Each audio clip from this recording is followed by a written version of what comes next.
সেই নিঝুম রাত্রিতে চলতে চলতে হঠাৎ করে তিনি একটা ঘরের সামনে গিয়ে দাঁড়ালেন। ঘরের সামনে গিয়ে দাঁড়িয়ে তিনি দুজন মহিলার কথোপকথন শুনতেছেন, কনভারসেশন শুনছেন। মা এবং বেটি তারা গল্প করছে। মা বলতেছে, আমার মেয়ে শোনো, আগামীকালকে বাজার করবো, কি সেই বাজারের টাকাটা পর্যন্ত তেমন নাই। এই যে উটনির দুধ আজকে আমরা দহন করেছি, এই দুধ বিক্রি করেও আমাদের বাজারের টাকা হবে না। এই জন্য উটনির দুধের মধ্যে কিছু পানি ঢুকায় দাও। কি ঢুকায় দাও? পানি ঢুকায় দাও, পানি মিক্স করে দাও। দুধের পরিমাণ বেড়ে যাবে, টাকার পরিমাণটা আমাদের বেড়ে যাবে। এই কথা শোনা মাত্রই মেয়ে বলছে, মা এই কাজটা আমার দ্বারা সম্ভব না, আমি করতে পারবো না। সঙ্গে সঙ্গে মা বলতেছে, হে আমার কলিজার টুকরা মেয়ে, তুমি হয়তো ভাবতেছো ওমর ফারুকের লোকজন এসে দেখে যাবে, ধরে ফেলবে না, এখানে কেউ নাই, রাতের বেলা অন্ধকারে কে দেখবে? সঙ্গে সঙ্গে মেয়েটা বলে, মা রাষ্ট্র হয়তো দেখলো না, প্রশাসন হয়তো দেখলো না, কিন্তু মা তুমি আমি দিনের আলোতে যা করি, রাতের আধারে যা করি, যিনি সবচেয়ে বড় রাজ সাক্ষী সে আল্লাহ আমাদের দেখে ফেলতেছে, আমি তা করতে পারবো না। ওমর ফারুকের কানে কথাগুলো চলে যাচ্ছে, চোখের পানি মুছতে মুছতে বলছে, আল্লাহ আমার এই রাষ্ট্র সংরক্ষণের জন্য আমার দরকার শুধু না, আমার জনগণটাই যথেষ্ট। যেরকম সুবহানাল্লাহ। দেশ শুধু ভালো হবে রাষ্ট্রপ্রধান দিয়ে নয়, দেশ ভালো করার জন্য দেশের জনগণও ভালো হওয়ার দরকার আছে না নাই? আসতে বলবেন না, আছে না নাই? একটু কান লাগাবেন। শুধু কথা আপনি শুনছেন না, এই প্রযুক্তির কল্যাণে কথাগুলো গোটা দুনিয়ার কোটি কোটি মানুষের কাছে কথাগুলো সাপ্লাই হয়ে যায়। এরা রেকর্ড করছে, লাইভ করছে এই কথাগুলো। গোটা দুনিয়ার 200 রাষ্ট্রে কত বাংলা ভাষাভাষী মানুষগুলো আছে, তাদের কাছে কথাগুলো চলে যাবে, চলে যাচ্ছে। একটু আমাকে কথা শোনার জন্য, আমার কথা শোনার মধ্য দিয়ে, মাহফিলের আলোচনাগুলো শোনার মধ্য দিয়ে একটু সহযোগিতা করবেন। দিন বোঝার দরকার একার না সবার, দিন বোঝার দরকার একার না সবার। একটু কান লাগাবেন। 15টা গুণ অর্জন করবো আমরা। কয়টা গুণ অর্জন করব? 15টা গুণ। নাম্বার 1 আমরা শিখে নিয়েছি। আজকের মাহফিল থেকে সিদ্ধান্ত নিলাম, জীবনে আর কখনো মিথ্যা কথা বলবো না। জোরে বলি ইনশাআল্লাহ, আরো জোরে বলি ইনশাআল্লাহ। নাম্বার 2 হলো আমানতের হেফাজত করা, আমানত খেয়ানত না করা। এই কথা বলতে নিয়ে সাইয়েদনা ওমর ফারুকের দিকে চলে গেছি আমরা। আমার বন্ধুগণ, ওমর ফারুক রাদিয়াল্লাহু তাআলা আনহু কত বড় আমানতদার ছিলেন, কি তাকওয়া তাদের মধ্যে কাজ করেছে। একটু কান লাগান, মনোযোগ দিয়ে শোনেন। সাইয়েদনা ওমর ফারুক রাদিয়াল্লাহু তাআলা আনহু একটা ছোট্ট ছেলে বাজার থেকে একটা ঘোড়া কিনে এনেছে। সেই ঘোড়া কিনে এনে বাড়িতে লালন পালন করে ধীরে ধীরে বড় করতেছিল, মোটা তাজা করতেছিল। কিন্তু যে ঘাস ঘোড়াটা খায়, সেই ঘাসটা হলো রাষ্ট্রের জায়গা। রাষ্ট্রের জায়গার ঘাসগুলো খেয়ে খেয়ে ঘোড়াটা বড় হচ্ছিল। ঘোড়া যখন বড় হয়ে গেল, বিক্রির সময় যখন হয়ে গেছে, সেই ঘোড়াটা নিয়ে খলিফা ওমর ফারুকের ছেলে চলে গেছে বাজারে বিক্রি করার জন্য। টাকা লাভসহ টাকা নিয়ে চলে আসবে বিক্রি করে। বাজারে বিক্রি হয়ে গেছে ঘোড়া। বিক্রিত ঘোড়া বিক্রি করে সেই টাকাটা নিয়ে, বিক্রিত ঘোড়ার টাকাটা নিয়ে ফিরে আসতেছেন বাড়ির দিকে। দরজার ফটকে দাঁড়িয়ে আছেন ওমর ফারুক রাদিয়াল্লাহু তাআলা আনহু। ছেলে আসার সঙ্গে সঙ্গেই বলছেন, হে আমার সন্তান, হে আমার কলিজার টুকরা সন্তান, ঘোড়াটা কি করেছো? বিক্রি করেছি। কিনছিলা কত দিয়া আর বিক্রি করলা কত দিয়া?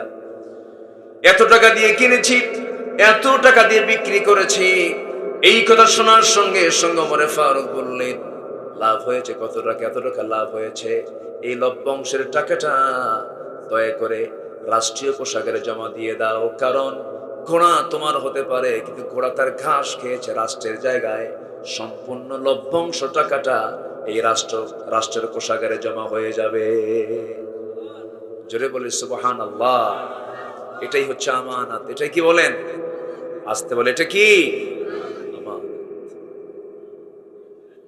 আমার ভাইরা, সাইয়েদনা ওমর ফারুকের জীবন থেকে যখন কথা বলা শুরু, চেনেন তো নাকি? ওনাকে চেনেন না সবাই? ওমর ফারুক কে? কয় নম্বর খলিফা? বলেন কয় নম্বর খলিফা? বহুদিন আগে এক মাহফিলে বললাম ওমর ফারুককে চিনেন কে? সামনে থেকে একজন ছেলে দাঁড়ায় বলে, হুজুর আমি চিনি। কে? আমাদের বাড়ির দোতলায় ভাড়া থাকে।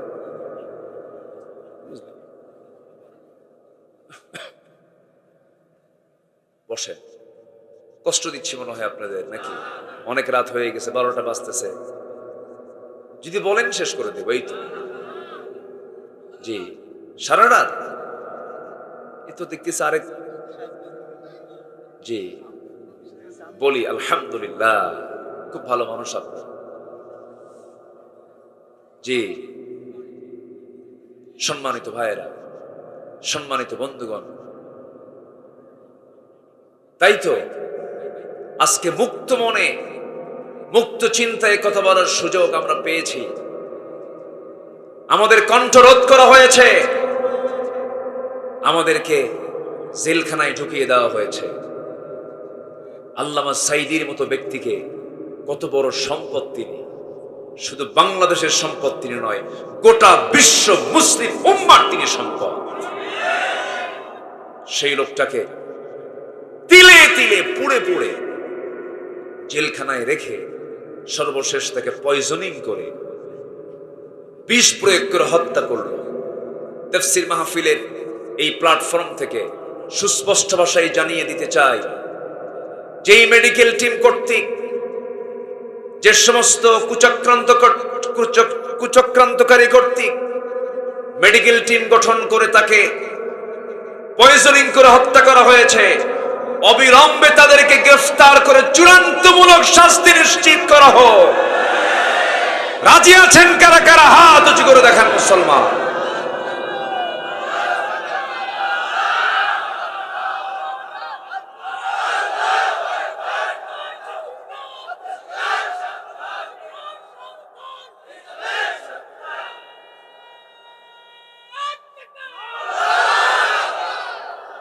সম্মানিত ভাইয়েরা, সম্মানিত বন্ধুগণ, আলেমের রক্ত, শহীদের রক্ত, ইমানদারের রক্ত এই জমিনে যখন পড়েছে, এই জমিনে আল্লাহর দিন কায়েম হয়ে যাবে যাবে যাবে ইনশাআল্লাহ। প্রয়োজনে যদি দিন কায়েমের পথে আরো রক্ত দিতে হয়, জীবন দিতে হয়, মাল দিতে হয়, রাজি আছেন? রাজি আছেন কারা কারা? হাত উঁচু করে দেখান মুসলমান। কেউ তো স্লোগান দেন না, কেউ তো স্লোগান দেন না। দেন স্লোগান দেন।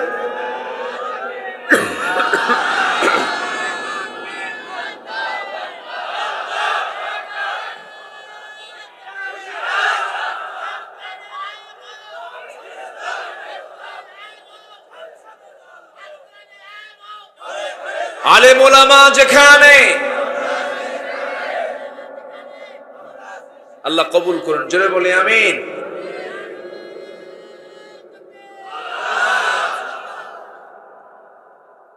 জি হ্যাঁ, খুব ভালো, আলহামদুলিল্লাহ। এই দেশ থেকে ইসলামকে নির্মূল করতে চায়। হ্যাঁ,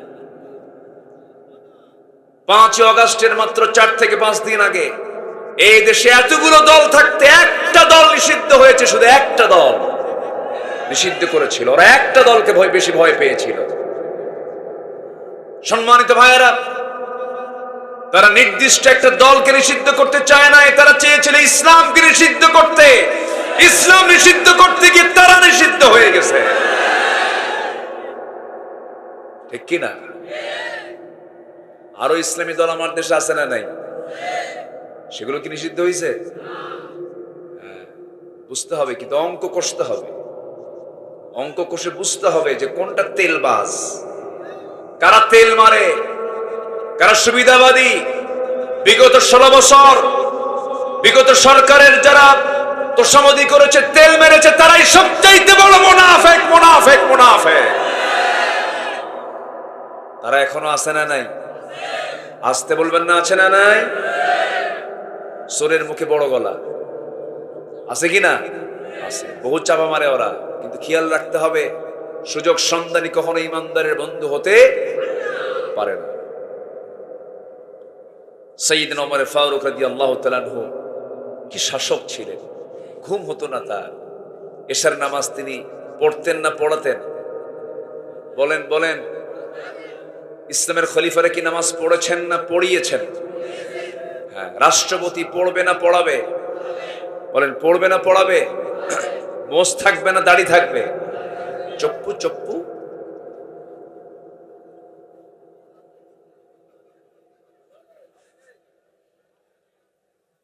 মুসলিম লিডার হবে দাড়িওয়ালা না মোষওয়ালা?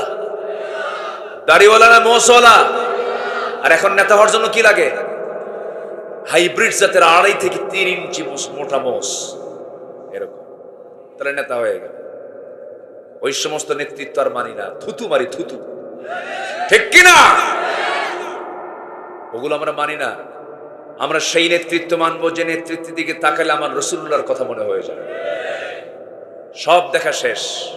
কেউ বাপ নিয়ে ব্যস্ত, কেউ স্বামী নিয়ে ব্যস্ত, কেউ কারো বাপের দেশ, কারো স্বামীর দেশ, মাঝখান দিয়ে আমরা শেষ। ওগুলো সব বাদ। সোজা কথা, হাতে জুতা নিয়ে দাঁড়াবেন যদি কেউ আসে আপনার কাছে। যদি ইসলাম নিয়ে কথা বলে, ইসলামের পক্ষে কথা বলে, ধন্যবাদ জানাবেন, বুকের সঙ্গে বুক লাগায় নেবেন। ইসলামের দাওয়াত ছাড়া, ইসলামের দল ছাড়া অন্য কোনো কথা বললে থুতু মারবেন আর জুতা মারবেন। 71 থেকে 2024 সাল ধোকা খাইছি, ধোকা। ধোকার উপরেই জাতি চলছে। আমরা দেশটা গড়ব কোন দিন? সেই মাহাথির, মোহাম্মদ মাহাথির মালয়েশিয়াকে কোথায় নিয়ে চলে গেছেন? 81-তে ক্ষমতায় এসেছেন তিনি। সেই মালয়েশিয়া আজকে কোথায়? আর আমার বাংলাদেশ আজকে কোথায়? সম্মানিত ভাইয়েরা, দেশ গড়ার জন্য নিজের চরিত্র আগে সুন্দর করে গড়ার দরকার আছে না নাই? আসতে বলবেন না, আছে না নাই? এদেশের জাতীয় চরিত্র হলো সত্য কথা বলা না মিথ্যা কথা বলা? বলেন বলেন বলেন। মিথ্যা কথা।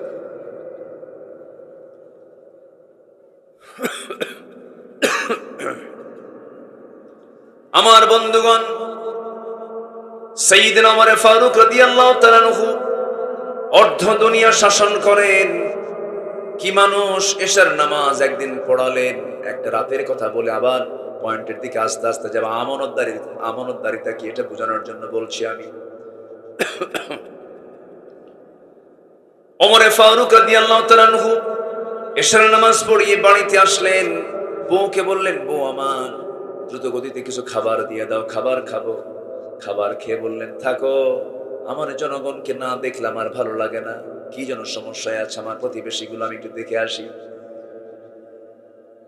খাবার দাবার সম্পূর্ণ করে আস্তে করে বের হয়ে গেলেন। হঠাৎ করে প্রতিবেশীর ঘর থেকে বিকট আওয়াজ, কান্নার আওয়াজ তার কানে চলে এলো। সামনে গিয়ে দাঁড়িয়ে বললেন, এই বাড়িতে কি মহিলা নাই? এই বাড়িতে কি মা নাই? সন্তান কান্নাকাটি করছে, মা কিছু বলে না। সঙ্গে সঙ্গে মহিলার সামনে বের হয়ে এসে বলতেছে, আমি একজন বিধবা মানুষ, আমার স্বামী দুনিয়া থেকে বিদায় নিয়েছেন, ঘরের মধ্যে পানি ছাড়া চুল পরিমাণ কোনো খাবার নাই। কি দেব তাদেরকে? খাবারের যন্ত্রণায় তারা ছটফট করছিল। ওমর ফারুক রাদিয়াল্লাহু তাআলা আনহু কিচ্ছু কথা না বলে মাথা নিচু করে আবার তিনি চলে আসলেন। খাদ্য গুদাম থেকে 1 বস্তা আটা নিজের পিঠে বহন করে নিয়ে চলে আসলেন। এসে বললেন, শোনো, বিধবা যখন তোমার আটার বস্তা আবার ফিরে যাবে, আমি ওমর তোমাকে নিজ দায়িত্বে দিয়ে যাবো, শুধু খোঁজ খবরটা আমার কানে লাগায় দিবা। সেখান থেকে চলে গেলেন, আরেকটা বাড়ির সামনে গিয়ে দাঁড়ালেন।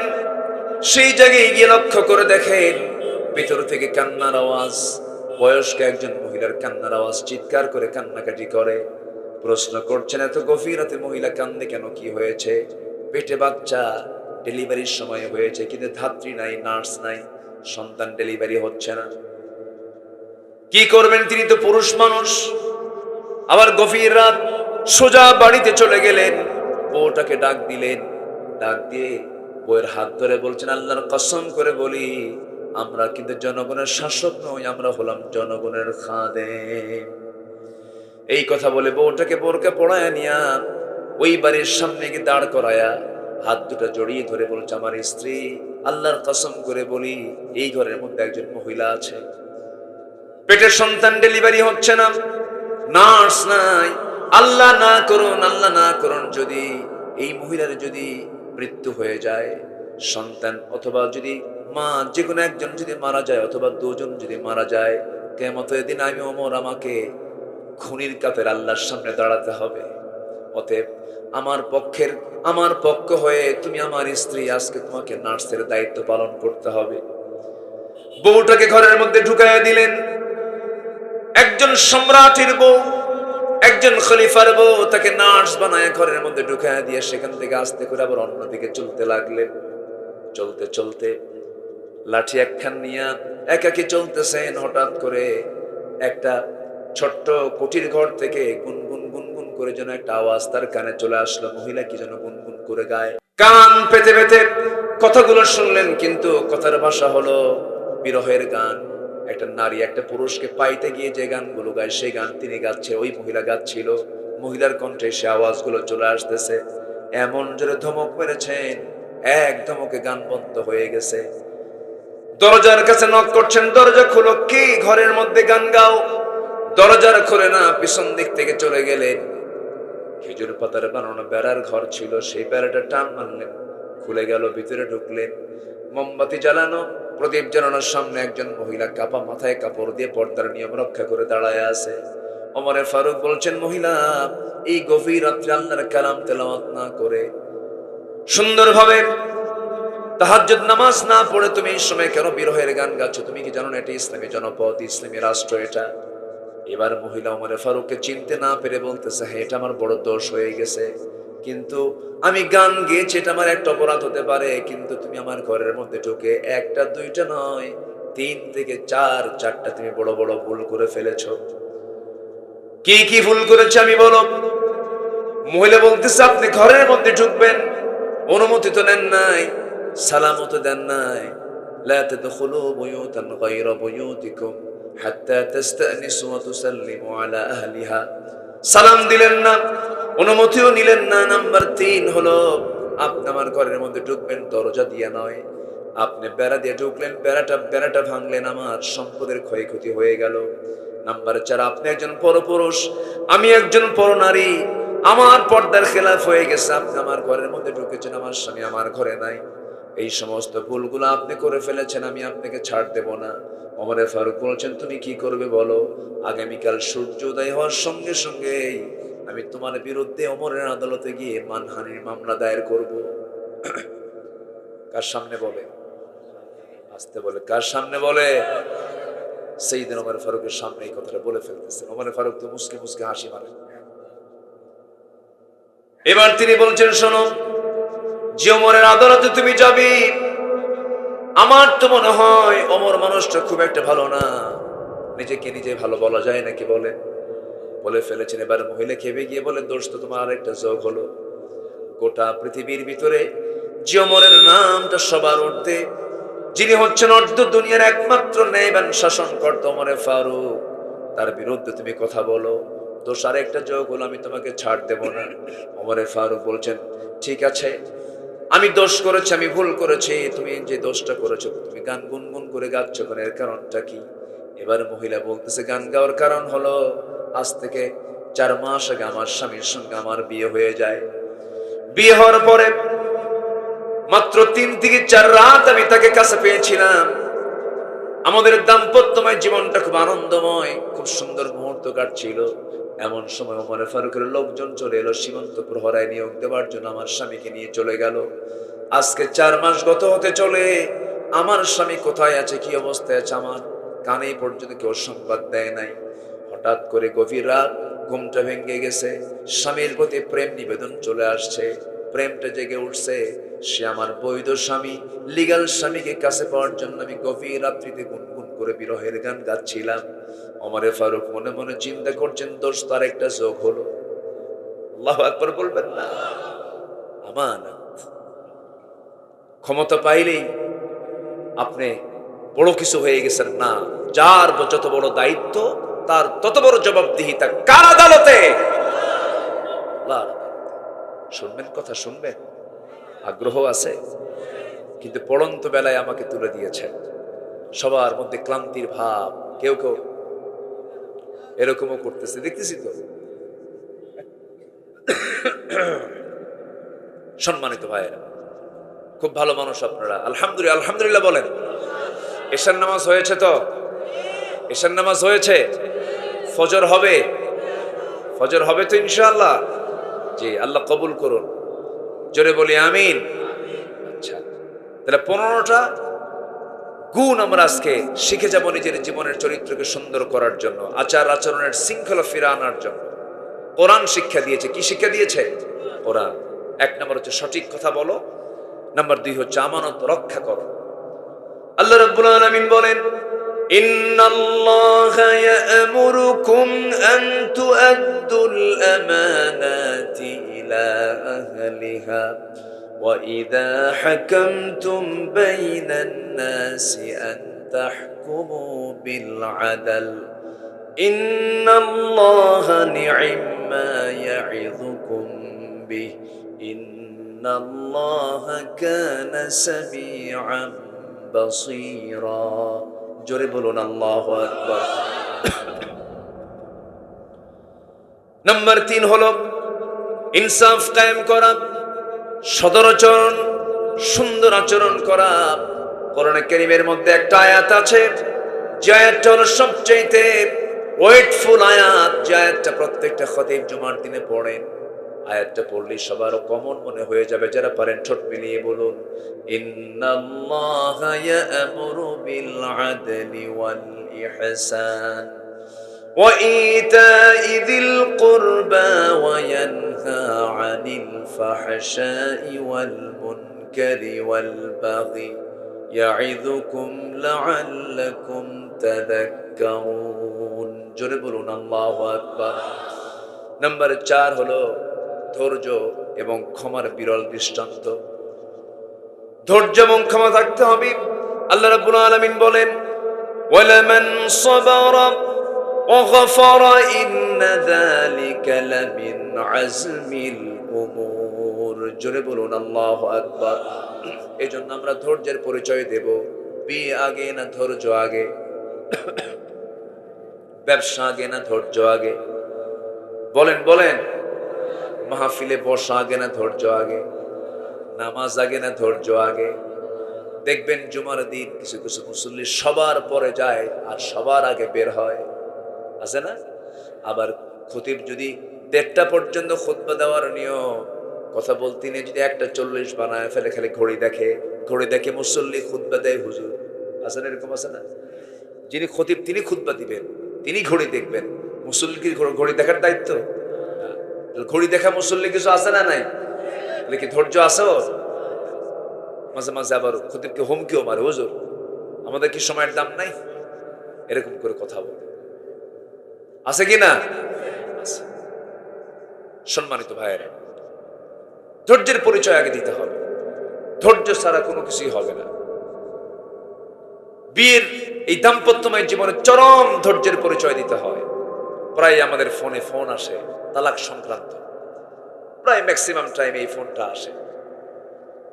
সেই তালাক দিতে হবে কাছাকাছি থেকে কথা বলে, স্টেপ বাই স্টেপ। কোরআন যেভাবে তালাক দিতে বলেছে 3 তুহুরে তালাক দিতে হবে। তা না করে আছে মালয়েশিয়া ছেলে, বউ আছে কুষ্টিয়া, হ্যাঁ দিয়া, ওখান থেকে ফোনে ফোনে ভিডিও কলে কথা বলতে বলতে কি যেন নিয়ে গন্ডগোল লাগছে, একসঙ্গে রাগের ঠেলায় বলে দিছে, যা তোরে 100 তালাক দিয়ে দিলাম। আওয়াজ বাড়ান তো, এত শক্তি লাগতেছে কেন? 100 তালাক দিয়ে দিলাম। তালাক দিয়া আমাদের ফোন দিয়ে বলে, হুজুর কাম তো সারছে, কি বউরে তালাক দিছি। কেমন করে? হুজুর 100 তালাক দিছি। তালাক কি 100 আছে? 100 তালাক হয়? আত-তালাকু মাররাতান।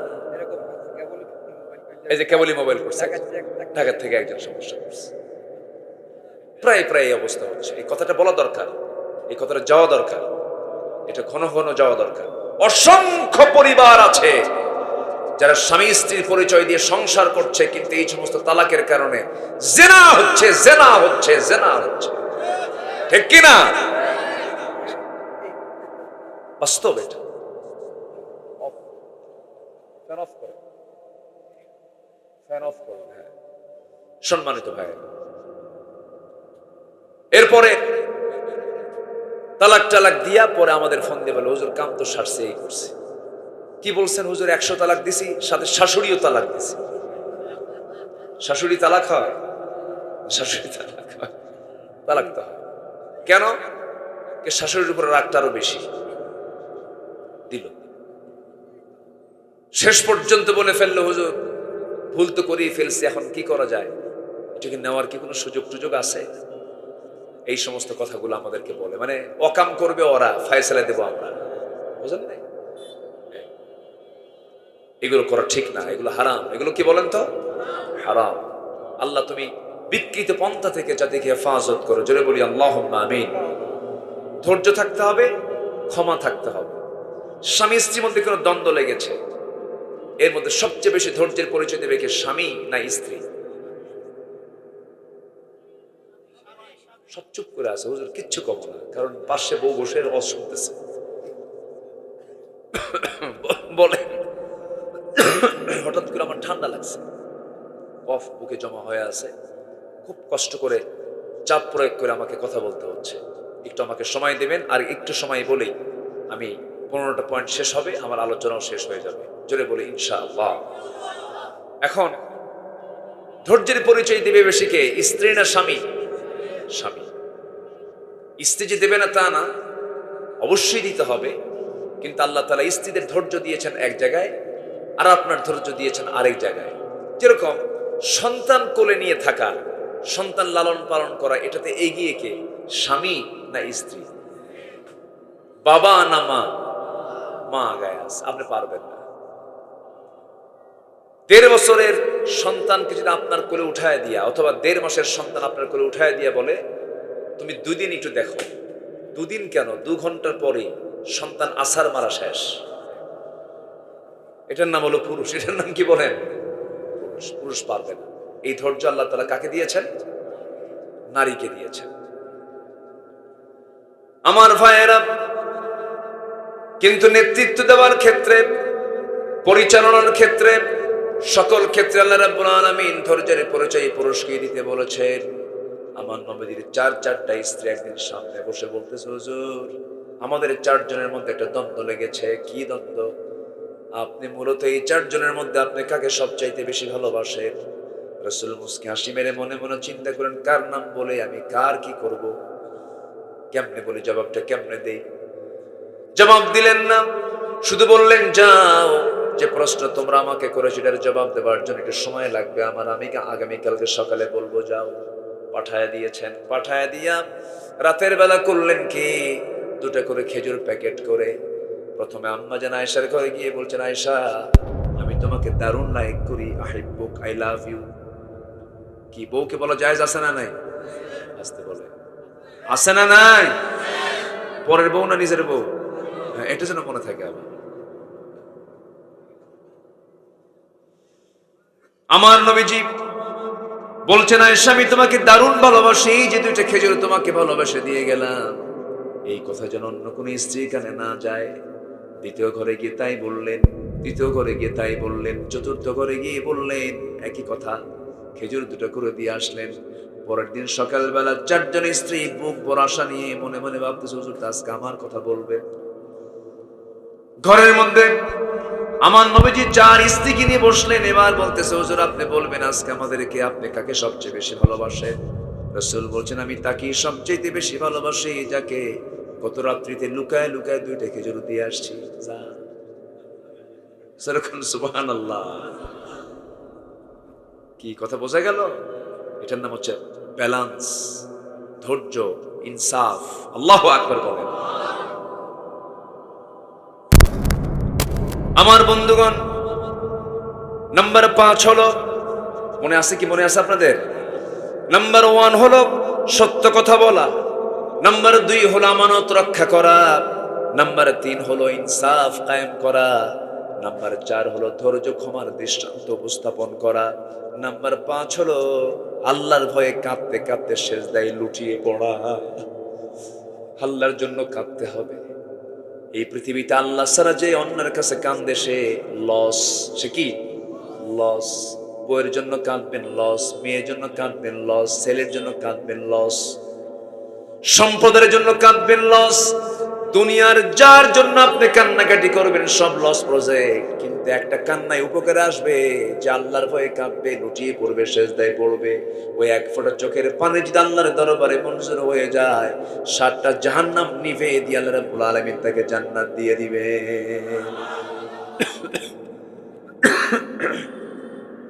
আল্লাহ রাব্বুল আলামিন বলেন, ওয়াল্লাযীনা ইয়াবীতুনা লিরাব্বিহিম সুজদান ওয়া কিয়ামা ওয়াল্লাযীনা ইয়াকুলুনা রাব্বানা ইসরিফ আন্না আযাবা জাহান্নাম ইন্না আযাবাহা কানা গরামান ইন্নাহা সাআত মুস্তাকাররান ওয়া মুকামা।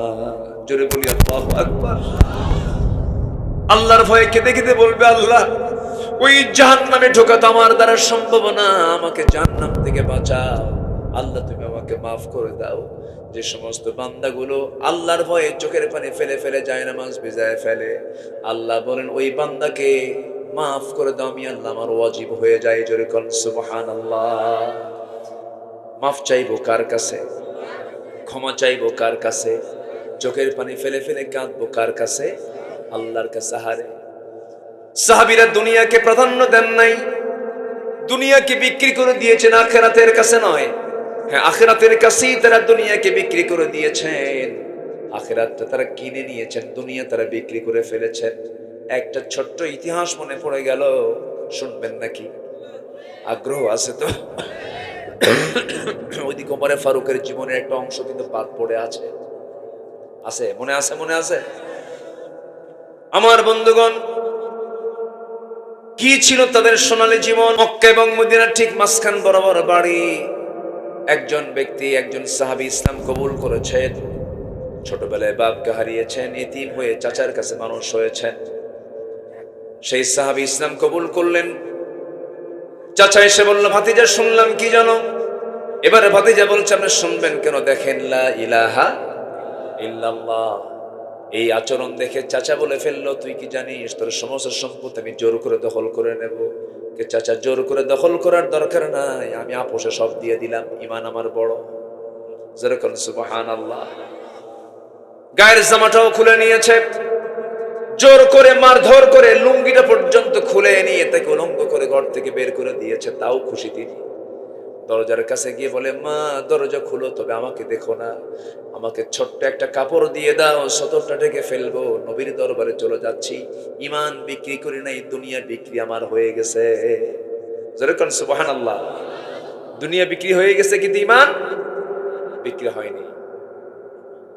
ছুটে চললেন নবীর পানে। প্রচন্ড শীতকাল, ঠান্ডার সময় খালি গায়ে কোনো মতো সতরটা ঢেকে চলে গেছেন মদিনার মসজিদের পাশে নবীর কবর, নবীর হুজরাখানার সামনে গিয়ে দাঁড়ায়ছেন।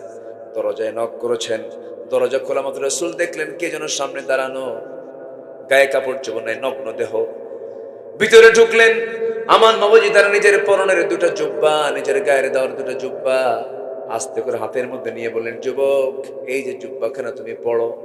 জুব্বাটা পড়ার পরে তিনি বলেন, কি হয়েছে, ঘটনা কি? চাচা আমাকে বস্ত্রহীন করে বাড়ি থেকে বের করে দিয়েছে। রাসূল মুস্কি হাসি মেরে বললেন, তোমার চাচা তোমাকে কাপড় ছাড়া শূন্য দেহে পাঠিয়ে দিয়েছে, আর বিশ্ব নবী তার গায়ের জুব্বা তোমাকে হাদিয়া দিয়েছে, যাও। যেরকম সুবহানাল্লাহ। খুব খুশি সাহাবী। এবার রাসূল বলছেন, ও সাহাবী তুমি কিছু বলতে চাও নাকি? এবার তিনি বলছেন, ইয়া রাসূলুল্লাহি, আমার বলার কি, আপনি আমার জন্য একটু দোয়া করবেন, আপনি আমার জন্য খাস করে দোয়া করবেন। আমার রাসূল করলেন কি, হাত দুটো উঁচু করে আকাশের দিকে তাকায় বলছে, আল্লাহ তাআলা আমার আব্দুল্লাহর জান মাল তুমি কাফের বেঈমানদের জন্য হারাম করে দাও। মনটা খারাপ হয়ে গেছে। হুজুর দোয়া চাইলাম কি, আপনি দোয়া করলেন কি?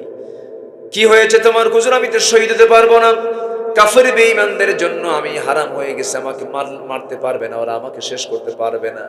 এবারে রাসূল বলছেন, তোমার যদি জিহাদের তামান্না থাকে, ওয়াইম্মা তাআলা ফিরাশি, আল্লাহ রাব্বুল আলামিন তোমাকে শহীদের দরজা বিছনায় মূল্য দিয়ে দিবেন। যেরকম সুবহানাল্লাহ। আমার নবীজি ওই সাহাবীকে পাঠিয়ে দিলেন, সাহাবায়ে কেরামদের মধ্যে সময় কাটান। মদিনা থেকে যুদ্ধের ডাক চলে এসেছে, যুদ্ধের ময়দানেও তিনি চলে গেলেন। যুদ্ধ শেষ হলো। যুদ্ধ থেকে ফেরার পথে হঠাৎ করে মদিনায় আসার পথে তিনি অসুস্থ হয়ে পড়লেন। নবীকে জানানো হলো, রাসূল বললেন, আমার প্রিয় সাহাবী তার সর্বোচ্চ সেবাটুকুন করো। সর্বশেষ 3 দিন পরে আবার জানানো হলো, হুজুর আমরা তাকে বাঁচাতে পারলাম না, আব্দুল্লাহ দুনিয়া থেকে বিদায় নিয়েছে।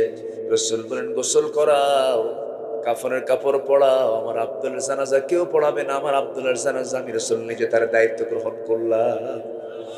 রাসূল জানাজা পড়ায়া দিলেন। জানাজা শেষ করার পরে রাসূল বলছেন, সাহাবীরা রে, আমার আব্দুল্লাহর কবরটা কোথায় খনন করেছো? ওই যে 2 পাহাড়ের ঠিক মাঝখানে। রাসূল বলছেন, সাহাবীরা, আমার আব্দুল্লাহর লাশটা কেউ কবরে রাখতে পারবে না, আমার আব্দুল্লাহর কবরটাতে আব্দুল্লাহর লাশ আমি রাসূল নিজের হাতে শোয়ায় দেব, নিজের হাতে রাখবো, আমাকে নিয়ে চলো। রাসূল নিজে চলে গেলেন। যাওয়ার পরে কবরের সামনে দাঁড়ালেন, কবরের মাটিতে নামলেন। মাটিতে নেমে বলছে, আবু বকর আমার ডানে আসো, ওমর আমার বামে আসো। কবরের মধ্যে নেমেছেন কয়জন? 3 জন নেমেছেন। পৃথিবীর 3 জন সেরা মানুষ নেমেছেন। মাঝখানে রাসূল হাত দুটো আগায় দিয়ে বলছে, সাহাবীরা, আমার আব্দুল্লাহর লাশটা আমার হাতে দাও রে। এই আমার আব্দুল্লাহ দুনিয়া বেঁচে ঈমানটা রক্ষা করেছে। এই আব্দুল্লাহ দুনিয়ার সব মায়া ছেড়ে দিয়া আমার মায়া ধরেছে, আল্লাহর মায়া ধরেছে, আব্দুল্লাহকে আমার হাতে তুলে দাও। আব্দুল্লাহর লাশটা হাতের মধ্যে নিলেন, বললেন, আবু বকর মাথা ধরো, ওমর পা ধরো। কবরে শোয়া দিলেন। শোয়া দিয়া বুকের উপর হাত রেখে বলছে, আরশের মালিক আল্লাহ, আমার আব্দুল্লাহর উপরে এই সময় পর্যন্ত আমি সন্তুষ্ট আছি, তুমি আব্দুল্লাহকে মাফ করে দাও। পাশে থেকে একজন সাহাবী সাদ বিন আবি ওয়াক্কাস রাদিয়াল্লাহু তাআলা চিৎকার মেরে বলছে, আরে আমার পোড়া কপাল রে, আজকে জীবিত সাদ বিন আবি ওয়াক্কাস না হয়ে যদি মৃত সাদ বিন আবি ওয়াক্কাস হয়ে যদি ওই কবরের বাসিন্দা হতে পারতাম, জীবনটা ধন্য হতো। দুনিয়ার সবচেয়ে সেরা 3 জন মানুষ যারা কবরে নামে, জোরে বলেন সুবহানাল্লাহ, আল্লাহু আকবার বলেন। জীবনটাকে রঙিন করব ঈমান দিয়ে, জোরে বলি ইনশাআল্লাহ, জোরে বলি ইনশাআল্লাহ। কাঁদবো কার ভয়ে? কাঁদবো কার ভয়ে? আল্লাহ রাব্বুল আলামিন বলেন, ওয়ায়াখিরুনা লিল আযকানি ইয়াবকুনা ওয়া ইয়াজিদুহুম খুশুআ, জোরে বলুন আল্লাহু আকবার। নাম্বার 6 হলো মুমিনরা একে অপরের প্রতি বিনয়ের বাহু প্রসারিত করবে। اخفض جناحك لمن اتبعك من المؤمنين, জোরে বলুন আল্লাহু আকবার। পরস্পরে আমরা শত্রু হব না বন্ধু হব? বলেন, শত্রু হব না বন্ধু হব? বন্ধু হব। মুমিনরা শান্তি প্রতিষ্ঠাকারী হবে, অশান্তি প্রতিষ্ঠাকারী হবে, শান্তি প্রতিষ্ঠাকারী হবে। ওয়া ইন কষ্ট হচ্ছে মনে হয় নাকি? হ্যাঁ, আমি যে আয়াত বলতেছি বিরক্ত হচ্ছেন না তো? জি আলহামদুলিল্লাহ। বিগত 16 বছর আয়াত বিহীন কিছু বক্তব্য বেরিয়েছে, ঠিক কিনা বলেন? মঞ্চে উঠে নাচানাচি করতো, আর ভেস্কি কেটে কেটে আলেমদের বিরুদ্ধে কথা বলতো। আল্লামা সৈয়দ কামালউদ্দিন জাফরির মতো ব্যক্তিকে নিয়ে বাজে কথা বলেছে। ওই যে ব্রাহ্মণবাড়ি আখাউড়ার কি জানে নাম ওর, ওই যে আছে না, খালি ডিজে গান টান গাইতো, ওই যে কি, হ্যাঁ, বদমাই সেগুলো।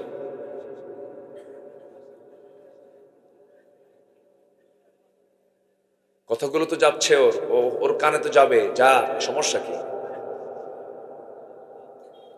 শামীম ওসমান ওর মাহফিলে আসে, এসে প্রধান অতিথি হয়ে বলে, হুজুর আমি আপনার জিকিরের খুব ভক্ত। দেখেন, কোনো কিছুর ভক্ত, মানে শয়তান বেছে, আমি আপনার জিকিরের খুব ভক্ত, আমি এখন চলে যাচ্ছি, আপনি আপনার ওই টানটা মারবেন জিকিরের, ওই টান শুনতে শুনতে যেন আমি বাড়ি পাই, টান যেন বন্ধ না হয়। এই হচ্ছে এদের তবিয়তগুলো। নাম্বার 8, মুমিনরা একে অপরের দোষ ধরবে, আস্তে করে দোষ অন্বেষণ করবে, দোষটাকে আড়াল করবে। আল্লাহু আকবার বলুন। জি, হ্যাঁ, কি এই কথাগুলো বলার দরকার আছে নাকি বলেন? হ্যাঁ। আল্লাহ রাব্বুল আলামিন বলেন, ইয়া আইয়ুহাল্লাযীনা আমানু ইজতানিবু কাসীরাম মিনায-যন্নি ইন্না বা'দায-যন্নি ইসমুন ওয়া লা তাজাসসাসু ওয়া লা ইয়াগতাব বা'দুকুম بعضا أيحب أحدكم أن يأكل لحم أخيه ميتا فكرهتموه واتقوا الله إن الله تواب رحيم জোরে বলুন আল্লাহু আকবার। গীবত করতে যেও না, চগলখড়ি করো না, দাম হয়ে গেছে দামের উপরে দাম দিও না। আবার জমি বিক্রি করে বায়না করেছো, দলিলটা হয় নাই, বায়নার টাকাও নিয়েছো, আরেকজন শতক প্রতি 20,000 টাকা করে বেশি বলেছে, বায়না উল্টায় ফেলতেছো। এটা মনে হয় শৈল কোপায় নাই। আসতে বলবেন না, আছে না নাই? আছে। এগুলো করা যাবে না। বনের সম্পত্তি মেরে খাওয়া ভাই মনে হয় এলাকায় নাই। আসতে বলবেন না, আছে না নাই? বনের সম্পত্তি কেমনে মেরে খায় দেখেন। বনের সম্পত্তি ভাইয়ের সমান পাবে না, তবে অর্ধেক পেয়ে যাবে। কিন্তু রাস্তার ধারের জমির দাম একসময় ছিল কম, বিলের সিলের জমির দাম ছিল বেশি, ধানি জমির দাম ছিল বেশি। কিন্তু এখন রাস্তার ধারে দাম বেশি না, ধানি জমির দাম বেশি ধারে। ভাইরা করে কি, সব জমিগুলো রাস্তার ধারে সবগুলো দলিল করে নিয়া বন্ধের অংশ ফেলা দেয় বিলের ভিতরে, যেন কোনোদিন বিক্রি না হয়, কেউ কিনতে না যায়। শেষমের জন্য বাধ্য হয় ভাইয়ের কাছে দিতে। তুমি কৌশল করতেছো, কেউ না বুঝলেও বোঝার পিছনে একজন আছেন, তিনি আমার কে। বন্ধের সঙ্গে কথা পর্যন্ত বলো না, কথা বললেই তো জমি দিতে হবে, বের করে দিতে হবে। মাঝে মাঝে আবার দাওয়াত দেয়, দাওয়াত দিয়ে নিয়ে এসে বাড়িতে বসায়াম। নাটোরের কাঁচাগোল্লা, বগুড়ার দই, টাঙ্গাইলের চমচম, কুমিল্লার রসমালাই, যশোরের খই, এই সমস্ত সবগুলো এক জায়গায় করে পাশে বসায়া বোনকে সুন্দর করে ওয়াজ শোনায় দেয়। ভাই তার বোনকে বলছে, বোন একটা ওয়াজ করে কি, অংশ নিলে কিন্তু ধ্বংস হয়। দেখছেন কি ওয়াজটা দিল, আছে না নাই বলেন তো? এই সমস্ত আচরণ যারা করবে, এগুলো ইমানদারের আচরণ নয়, এগুলো বাদ দিতে হবে, স্ট্রেট ফরওয়ার্ড হয়ে যেতে হবে। ইমানদার কখনো কাউকে ঠকাতে পারে না, আমানতের খেয়ানত করতে পারে না। আমার বন্ধুগণ, পরস্পরের দোষারোপ করবে না, দোষ অন্বেষণ করবে না। নাম্বার 9 হলো অসহায় অভাবী যারা, তাদের পাশে দাঁড়াবে। অসহায় যারা, তাদের পাশে দাঁড়াবে। ওয়ায়ুতঈমুনা আত-তাআমা আলা হুব্বিহি মিসকিনান ওয়া ইয়াতীমান ওয়া আসীরা। জোরে বলুন আল্লাহু আকবার। নাম্বার 10 হলো সৎকর্মী এবং তাকওয়া যারা, তাকওয়ায় তারা আপনার খবর রাখে না, ভাইয়ের খবর রাখে না, ধর্ম ভাই বানায়, ধর্ম মা বানায়, ধর্ম বোন বানায়, আছে না নাই বলেন? আচ্ছা, এগুলো হালাল না হারাম? বলেন হালাল না হারাম? হারাম। নাম্বার 12 হলো মানুষের সাথে সুন্দর কথা বলবে, ওয়াকুলু লিন-নাসি হুসনা। নাম্বার 13 হলো জমিনে নম্রভাবে চলবে, বিনয়ী হয়ে চলবে। ক্ষমতার মসনদ পেয়ে ভাববে না আমি বিশাল বড় কিছু হয়ে গেছে। খেলে থানায় ফোন মারতো, কিসে ফোন মারতো বলেন? খেলে থানায় ফোন মারতো। ফোন কি দেবো? পুলিশ কি পাঠাবো? এগুলো কি করছে কি করে নাই বলেন? আল্লাহ রাব্বুল আলামিন বলছেন না, ইমানদাররা এগুলো করবে না। ওয়াইবাদুর রাহমানিল্লাযীনা ইয়ামশুনা আলাল আরদি হাওনা ওয়া ইযা খাতাবাহুমুল জাহিলুনা ক্বালু সালামা। নাম্বার 14 এবং 15, যারা দুঃসময়ে আল্লাহর পথে ব্যয় করবে। নাম্বার 15, যারা রাগকে নিয়ন্ত্রণ করবে। আল্লাহ রাব্বুল আলামিন এই সমস্ত মুহসিন বান্দাদেরকে দারুণ ভালোবাসেন। আর ভালোবাসেন যাকে, জাহান্নাম দিবেন না জান্নাত দিবেন। বলেন বলেন, জাহান্নাম না জান্নাত? আল্লাহ রাব্বুল আলামিন বলেন, আল্লাযীনা ইউনফিকুনা ফিস সাররাই ওয়াদ দাররাই ওয়াল কাযিমিনাল গায়য والعافين والعافين عن الناس والله يحب المحسنين। জোরে বলুন আল্লাহু আকবার। যারা গোপনে দান করে, প্রকাশ্যে দান করে, সচ্ছলতায় দান করে, অসচ্ছলতায় দান করে, থাকলেও দান করে, না থাকলেও যা আছে তা থেকে দিয়ে দেয়, দান করে, মানুষকে মাফ করে দেয়, আল্লাহ সেই সমস্ত মুহসিন বান্দাদেরকে ভালোবাসেন এবং তাদেরকে জান্নাতের ঘোষণা দিয়ে দিয়েছেন। যেরকম সুবহানাল্লাহ। মোট কয়টা হলো বলেন? আসতে বলবেন না, কয়টা বলেন? হয়তো অনেকের মনে থাকবে না, রেকর্ড আছে, রেকর্ড হয়ে যাচ্ছে, সবাই আপনারা এটা মাথায় নিয়ে রাখবেন। আমার বন্ধুগণ, এই পরামর্শগুলো আমার নয়, আমি আব্দুল্লাহ, আমার নয়, আমার এই পরামর্শগুলো কার পরামর্শ? আসতে বলবেন না, কার পরামর্শ? আল্লাহর পরামর্শ। আমার নবীজি করলেন কি, ওই সাহাবী আব্দুল্লাহর বিদায়টা দিয়ে দিয়ে আসলেন। আমার বন্ধুগণ, ওই আব্দুল্লাহর মতো জীবন সাজাতে হবে, ওমরের মতো জীবন সাজাতে হবে, সাহাবে কেরামদের মতো জীবন সাজাতে হবে। আমরা সাজাতে পারি? আমার বন্ধুগণ, ওই সমস্ত সাহাবীরা দুনিয়াতে বসে জান্নাতের সংবাদ পেয়েছেন, এমনি এমনি পান নাই। তাদের মূল লক্ষ্য ছিল দুনিয়া না আখিরাত। দুনিয়া না আখিরাত। আখিরাতের জন্য নামাজ পড়ার দরকার আছে না নাই বলেন? নামাজ হবে কয় ওয়াক্ত? 5 ওয়াক্ত নামাজ পড়তে রাজি আছেন? কার একটা হাত তুলে দেখান দেখি।